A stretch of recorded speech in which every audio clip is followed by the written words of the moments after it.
Hello students, अब हम कर रहे हैं एक्सरसाइज 5.2 के 5.3 के remaining questions. Question number 18, 19 and 20। Question number 18 की स्टेटमेंट देखेंगे। केंद्र ए से प्रारंभ करते हुए बारी बारी से केंद्रों ए और बी को लेते हुए त्रिज्याओं 0.5 सेंटीमीटर, 1.0 सेंटीमीटर, 1.5 सेंटीमीटर, 2.0 सेंटीमीटर वाले उत्तरोत्तर अर्धवृत्तों को खींचकर एक सर्पिल बनाया गया है। 13 क्रमागत अर्धवृत्तों से बने इस सर्पिल की कुल लंबाई क्या है। अब हमने पहले एक बार क्वेश्चन को समझना है। ये हमारा सर्पिल बना हुआ है, यानी कि एक तार है, इस तरह से घुमाकर इसको बनाया गया है। और अगर वो कहता है ये हुआ एक बार तार को घुमाना यहाँ से यहाँ तक, फिर यहाँ से यहाँ तक घुमाया तो हमने 2 बार तार, दूसरी बार तार घूम गई, यहाँ से लेके यहाँ तक आएंगे तो 3 बार घूम गई। ऐसे करके तार को 13 बार घुमाया गया है। उस 13 बार घुमाने में हमें तार की कुल लंबाई ज्ञात करनी है। अब हम देखेंगे, यानी कि हमें पहली, दूसरी, तीसरी बार घुमाने पर तार की लंबाई पता हो तभी हम उनका जोड़ निकाल सकते हैं। तो जो ये L1 है, L1 क्या है हमारी, जितनी हमने तार पहली बार घुमाई है। उसने कैसे कहा है कि जो ये एक बार तार घुमाई है ये क्या बनता है, अर्धवृत्त बनता है। और पहले अर्धवृत्त की त्रिज्या है 0.5 सेंटीमीटर। पहली बार केंद्र ए लिया, 0.5 सेंटीमीटर की तार खोल के एक अर्धवृत्त बना लिया। फिर अगली बार केंद्र बी लिया, 1 सेंटीमीटर की तार खोल के ये अर्धवृत्त बनाया। ये 1 सेंटीमीटर तार की लंबाई का है। फिर उसके बाद 1.5 सेंटीमीटर खोला, ए पे रखा और ये 1.5 सेंटीमीटर का अर्धवृत्त है। तो जो पहला अर्धवृत्त है उसका नाम L1 है, दूसरे का नाम L2 है, तीसरे अर्धवृत्त का नाम L3 है। इस तरह से 13 अर्धवृत्त बने हुए हैं और हमें इनकी कुल लंबाई ज्ञात करनी है। तो क्वेश्चन में देखते हैं हम कैसे करेंगे। क्वेश्चन में हमने अर्धवृत्तों की लंबाइयों का नाम लिख लिए, L1, L2, L3, L13 तक है हमारा। जो पहली त्रिज्या लेनी है हमने, वो लेनी है हमने 0.5 centimetre, R2 1.0 centimetre, R3 1.5 centimetre, इस तरह से लेनी है। L1 की लंबाई निकाल के देखते हैं। अब हमें ये दिख रहा है कि अर्धवृत्त है और हमें क्या निकालनी है, तार की लंबाई। तार की लंबाई क्या होती है हमारी, तार की लंबाई को हम परिधि कहते हैं, क्योंकि हम अंदर के हिस्से की बात नहीं कर रहे हैं, क्षेत्रफल की बात नहीं कर रहे हैं, हम किनारे की बात कर रहे हैं। तो वो क्या है, परिधि। वृत्त की परिधि का फॉर्मूला हमें आता है, वो क्या होता है 2πr।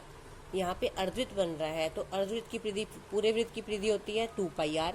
तो अर्धवृत्त, अगर वृत्त आधा हो गया तो परिधि भी क्या हो जाएगी, आधी। इसका मतलब 1πr। तो अर्धवृत्त की परिधि है 1πr। L1 की लंबाई πr। r त्रिज्या कौन सी लेनी है, पहले वाली R1, क्योंकि L1 है।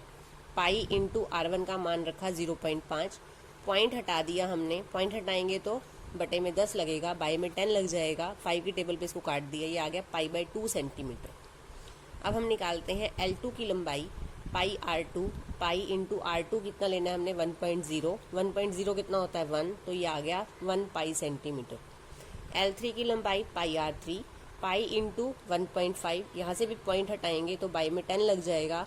5 की टेबल पे काटेंगे इसको, 5 3 ज़ा 15, 5 2 ज़ा 10, तो ये आ गया 3π/2 सेंटीमीटर।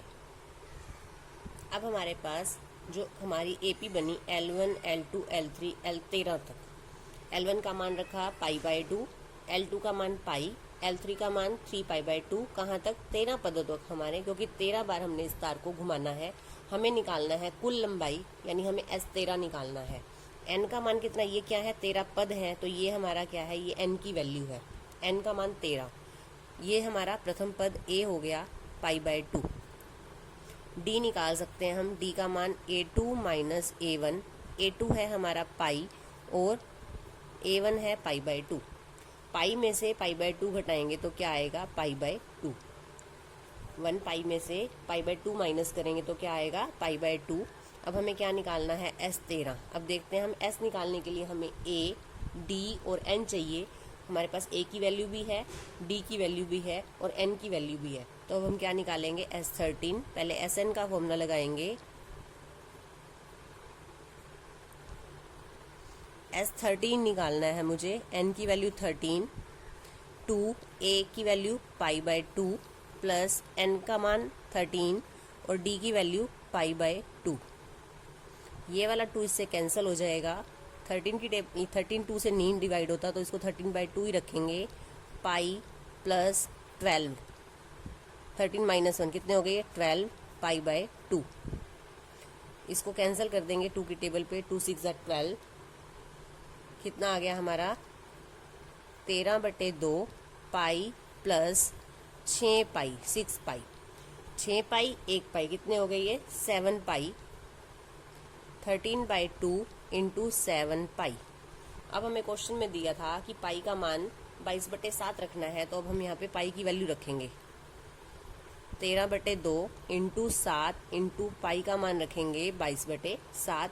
इसको कैंसिल कर देंगे और 2 की टेबल पे इसको कैंसिल करेंगे, तो ये आ गया 13 इंटू 11, 13 इंटू 11। इसको मल्टीप्लाई करेंगे आप, ये आ जाएगा 143 सेंटीमीटर। तो हमने ये निकालनी थी तार की कुल लंबाई 13 बार घुमाने पर। क्वेश्चन नंबर 19 देखते हैं आगे।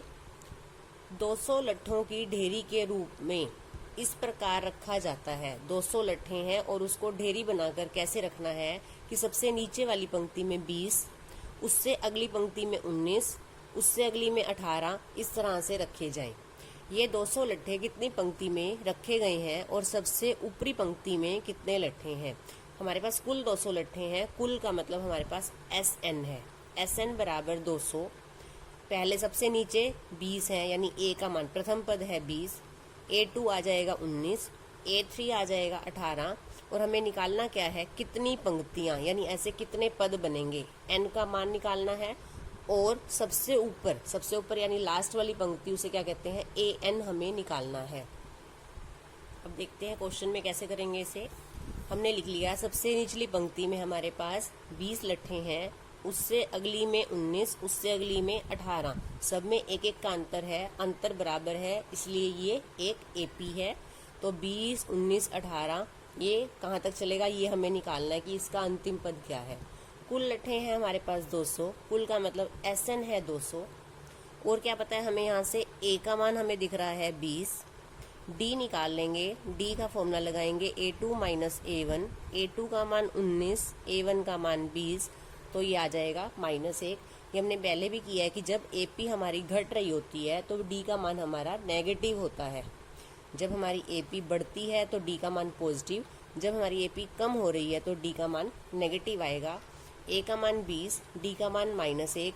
हमें निकालना क्या क्या है? एक तो हमें N निकालना है कि कितनी पंक्तियां बनेंगी, यानी यहाँ पे कितने पद बनेंगे, और जो लास्ट वाला पद होगा जिसे हम क्या कहते हैं? AN, ये हमें निकालना है।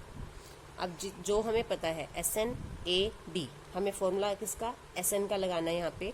तो SN का फॉर्मूला लगाएंगे N/2 2A plus N-1 into D। SN का मान है 200, N तो हमें निकालना है, A का मान रख देंगे 20 प्लस N-1 और D की वैल्यू -1। सोल्व करेंगे इसको। पहले ये 2 इधर बाय में है, अगर LHS में ले जाएंगे तो यहाँ पे मल्टीप्लाई हो जाएगा। जो बाय में है डिवाइड में है, इधर आकर मल्टीप्लाई हो जाएगा। ये 2 इधर डिवाइड में था, इधर ले आएंगे मल्टीप्लाई में हो जाएगा। 200 इंटू 2 बराबर N, इसको मल्टीप्लाई करेंगे 20 दूनी 40 हो गया, प्लस अब -1 से इसको गुना करेंगे, -1 से मल्टीप्लाई करेंगे N को, तो ये हो जाएगा -N, और -1 से माइनस को करेंगे तो +1। ये हो गया 400 N इंटू 40, और ये भी एक प्लस का 41 माइनस N।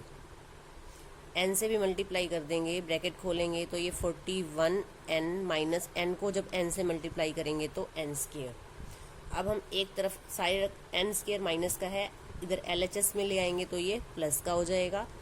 41 N इधर प्लस का है, LHS में ले आएंगे तो माइनस का हो जाएगा। 400 तो LHS में ही है तो LHS में ही रखेंगे, इसका साइन चेंज नहीं होगा। ये हमारे पास बन गया एक द्विघात समीकरण, जिसे हमें हल करना है। हम यहाँ पे फैक्टर बना रहे हैं इसके, जहाँ से हम N की वैल्यू निकालेंगे। A की वैल्यू है 1, B की वैल्यू -41, C की वैल्यू 400। फैक्टर मेथड में हम क्या करते हैं, पहले A और C को मल्टीप्लाई करते हैं। 400 इंटू 1 करेंगे तो ये 400 आ जाएगा। इसके फैक्टर बनाएंगे,